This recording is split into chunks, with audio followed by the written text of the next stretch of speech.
Welcome to the EchoCast. I am Bon, and this is a podcast about video game news, speculation, reviews, and whatever else I feel like talking about.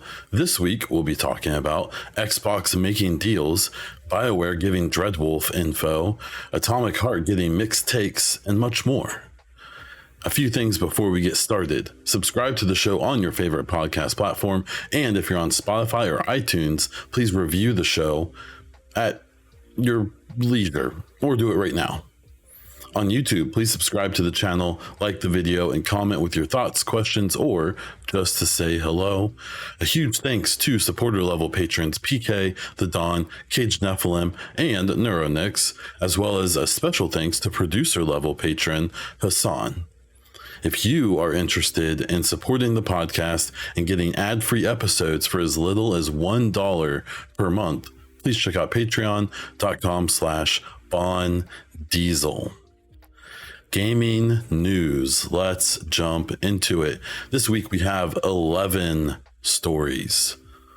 Story number 1, Xbox signed 10-year agreements with Nintendo and Nvidia. So this was an interesting story this week, and it started off with this Nintendo announcement, and it was guaranteeing Call of Duty and its full experience to Nintendo for the next 10 years. This was mentioned before that this deal was in the works, and it seems like there's been a collective reaction by Nintendo of being like, I guess we'll take it. I mean, our current system can't play it, but if you'll guarantee it, okay, sure, why not?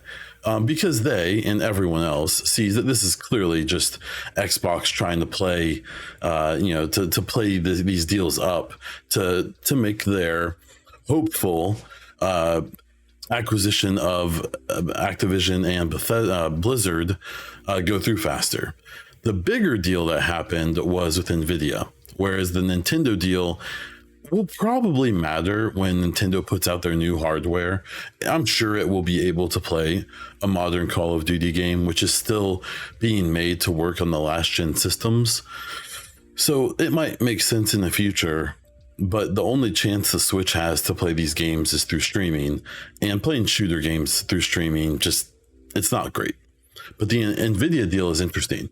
Nvidia was a notable detractor of the original deal, and said like publicly they were against the acquisition of Activision Blizzard by Xbox.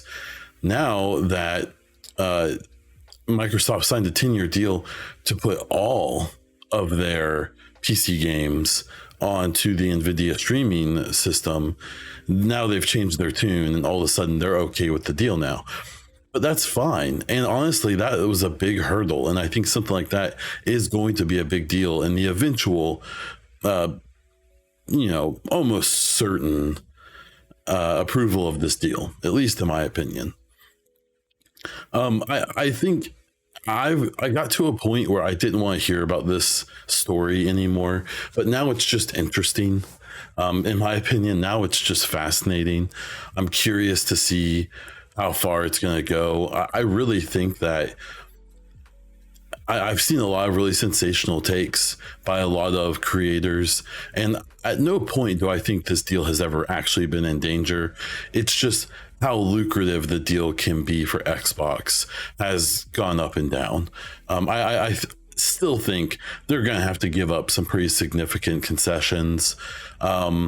They've already said that if the CMA tries to force them to cut Activision out of the deal or cut Call of Duty out of the deal is just over, which makes sense that the deal is like half because of them.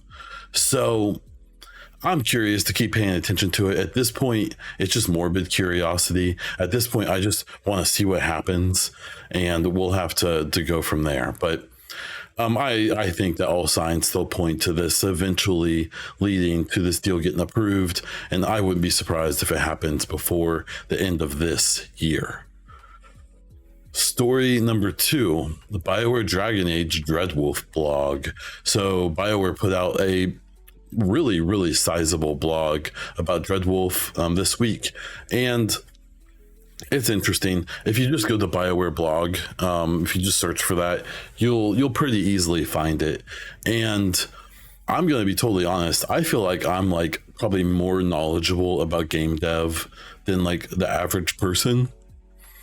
I felt so completely lost reading this blog. It is very technical. It is very thorough.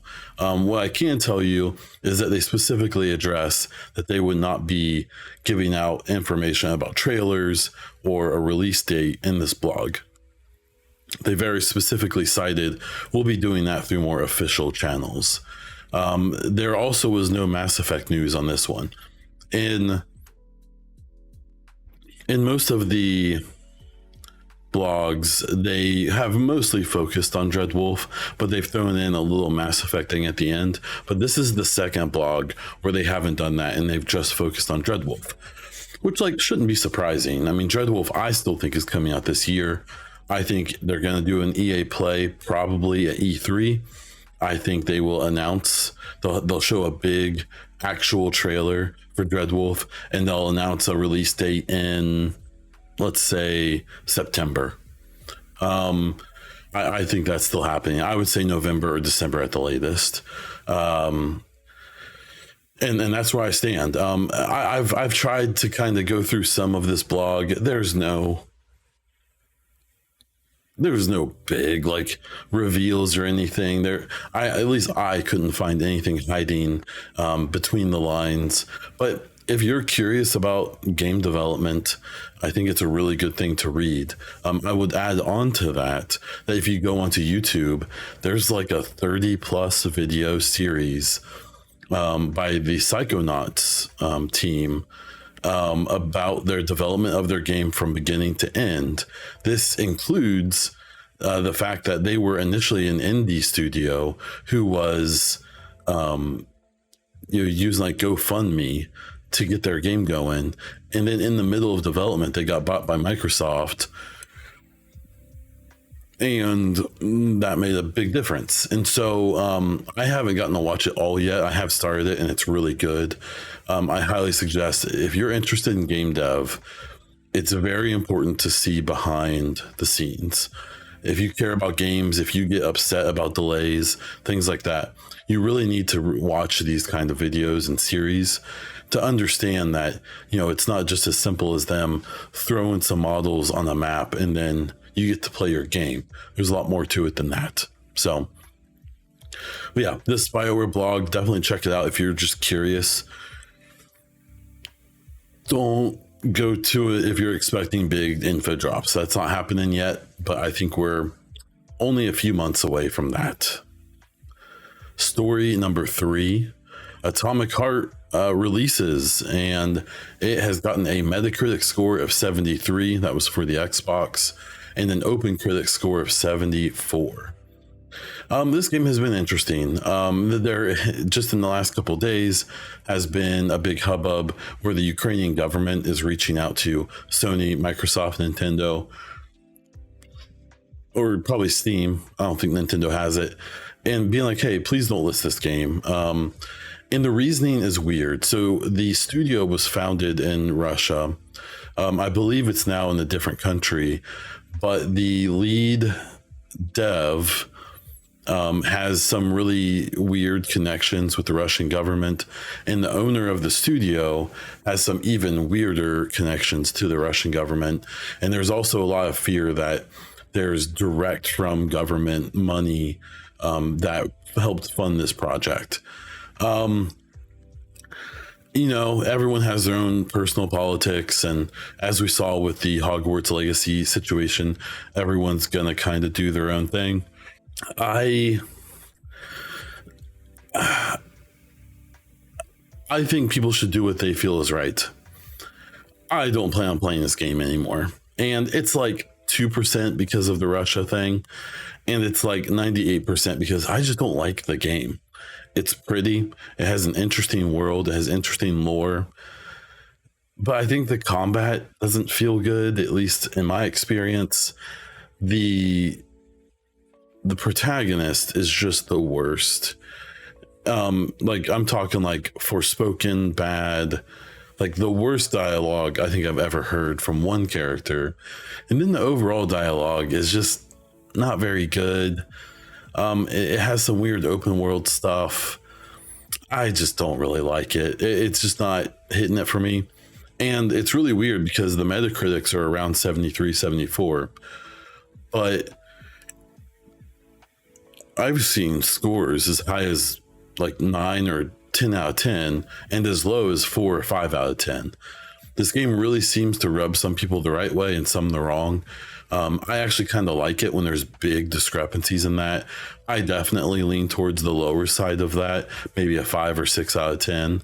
But then when I've seen people streaming who are really enjoying it, like I get why they're having fun, because it is chaotic and wonky and it's kind of scary. It's an interesting game. I just hate how many of the games we enjoy now have these really crappy exterior situations and circumstances. And I don't think it's okay to just be like, well, I just want to play a game. I think you should be aware of the things going on around you. But at the same time, if you're not going to let that stop you, then, you know, who am I to say that you shouldn't do a thing or like something? I just, I don't think this game is very good. And I think that's the main reason I don't care for it. I believe this is Monkfish's, the developer, their first game. So this definitely will probably be a big step to their next game. But we'll just have to wait and see. Let me know if you're playing Atomic Heart and what you thought about it down in the comments of the YouTube video or over on my Twitter. Story number 4, Diablo 4 beta announce. For early access people, folks, pre-orders and such, the beta starts on March 17th. For the open beta, it's March 24th. This is a game I'm like super excited about. I haven't played Diablo since 2. I never really played 3, and it seems like it's an experience I could really enjoy, especially streaming, being able to just kind of chat with people while doing this, not brainless, but somewhat brainless gameplay. Yeah, I'm really excited for this. It looks really pretty. It looks like they're trying to go back to their roots a lot with a lot of the game mechanics. And it seems like there's a lot of people who are genuinely excited about Diablo 4. But I also feel like you haven't like heard people talk about it that much. They also haven't shown that much. We're really seeing this pattern recently of games only being shown like in that last couple weeks or last month or two of development. And so I suspect Diablo 4 is going to be the same way. Jedi Survivor is story number 5, and we got a good chunk of new gameplay. It did show dismemberment of some humanoids, which I thought was really interesting. It could have been maybe it was an old build or something, or maybe that's a thing they added. That would be super cool. Overall, I mean, this game just looks so fun. It looks so wild. It looks so acrobatic, and you know, the timing focus of the game isn't my favorite. I'm not very good at it, but I really do believe they will, you know, that they'll pull this off. And it seems like, and there's been some people who have previewed it. They basically said everything they didn't like from the first one has been fixed. So if that's true, that's super exciting, because there were some really annoying parts about the first game, though you will hear that there are some people who really liked some of those kind of more hardcore mechanics in the first game. Well, that's not me. I'm glad they're given options to get past some of that stuff, and it will probably mean I will finish this game.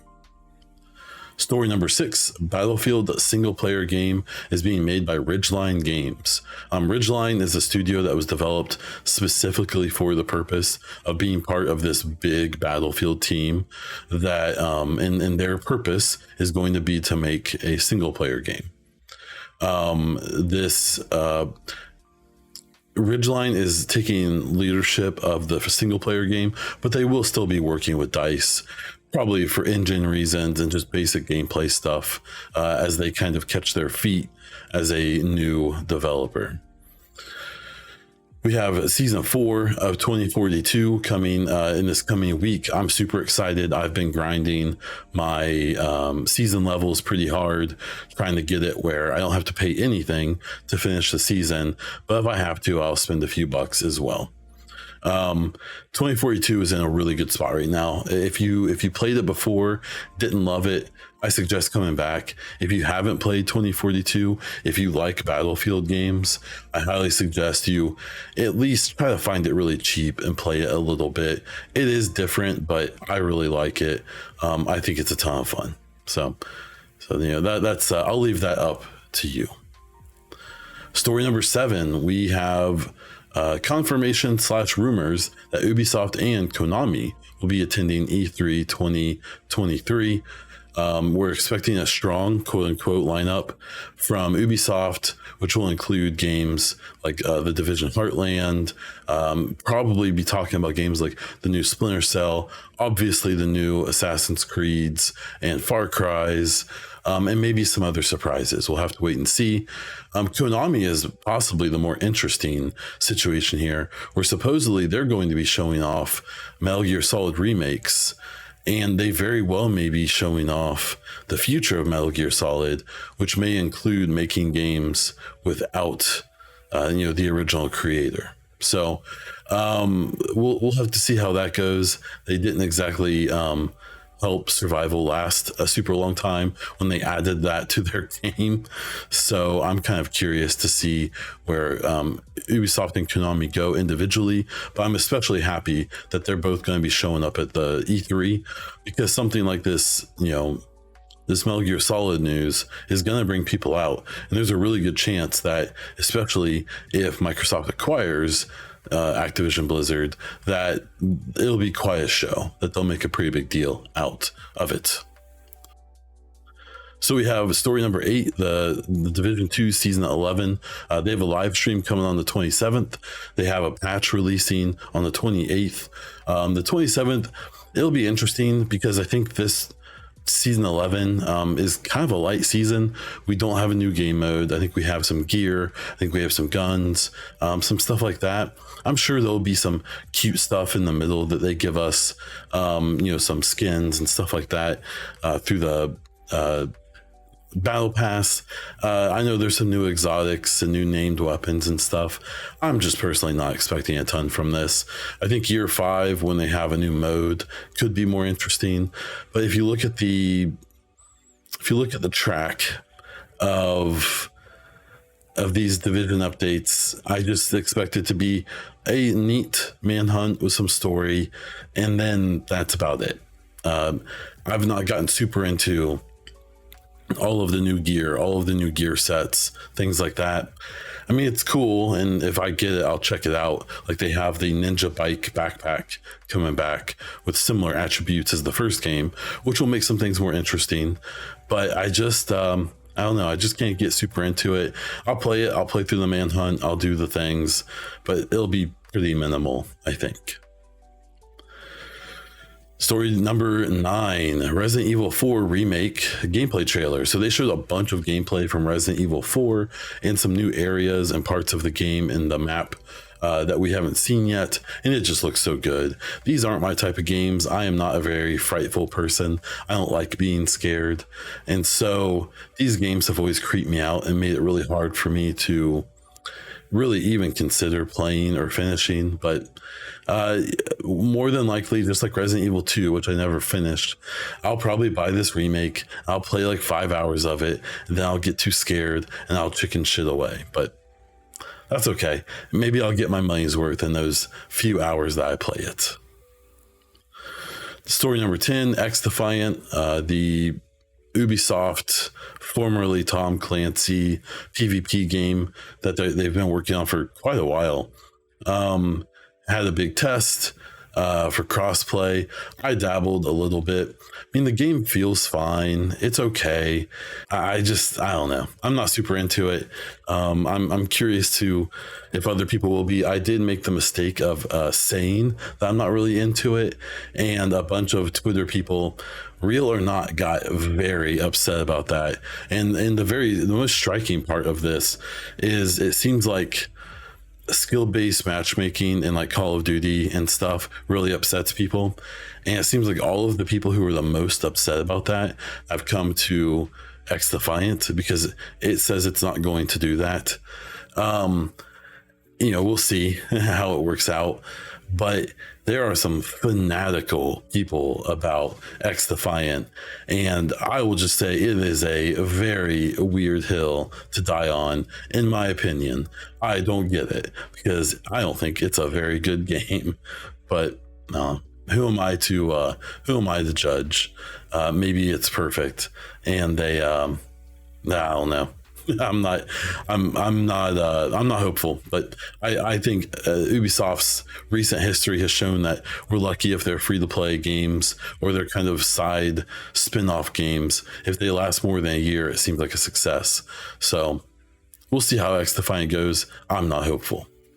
The final and 11th story is Shinji Mikami is leaving Tango Gameworks. This is a studio that just released Hi-Fi Rush. This isn't super surprising because back in 2019, Mikami had said that they were intending on leaving eventually after they feel like they had properly taught the next generation of developers. Well, considering Mikami did not lead up Hi-Fi Rush, but was more of an advisor, and seeing how good that game came out, it's hard not to feel like he did something right or hired the right people or whatever. So I'm really excited for whatever is next for them. It is a bummer to see Shinji leave right after, a huge success of a game with Hi-Fi Rush, but I'm sure they are on to bigger and better things, even if it's nothing and just retiring. As for my content this week, I had a couple of YouTube videos. I had a BioWare Will Be Fine video. Mr. Matty Plays and a few other people have made videos in the last few months, basically spelling the end of BioWare, especially if Dreadwolf doesn't do well. I don't have the same take. I actually think it's quite the opposite. So I decided to make my own video. So if you go over to youtube.com/Bon Diesel, you can check out my videos there, including that one. You can also check out Can Mass Effect Have a Canon Ending, where I've kind of covered this subject before, but I wanted to do a more concise cover this time. And basically I list all of the possible endings, how I think they can mold those into the next game, and how I would pick one of the endings and go hard at it. And I talk about the ending I would prefer. So go over to my YouTube, check that out, and leave a comment if you have your own thoughts. I really enjoyed making that video. For listener questions, we didn't have any this week. If you want to leave your own, you can get into my Discord. You can also reply to tweets I put out on @BonDiesel and @TheEchoCast. There were no stories I really felt crazy passionate about this week, so this is kind of a short episode for now. But I think as we have more games come out, as I get to play more stuff, as we have probably like a Starfield showcase coming up fairly soon, I would think I'll have a lot more to talk about. But for this one, I think I'm just going to leave it short. So thank you so much for listening. I am happy to get any feedback for the show. If you have it, please give it to me in whatever method you deem appropriate. You can find me all over the internet as Bon Diesel on Twitter, YouTube, Instagram, and over on Twitch. Again, please, subscribe to the show on your podcast provider. Subscribe to my YouTube channel. Like this video. Leave a comment. That is all I have. So until next time.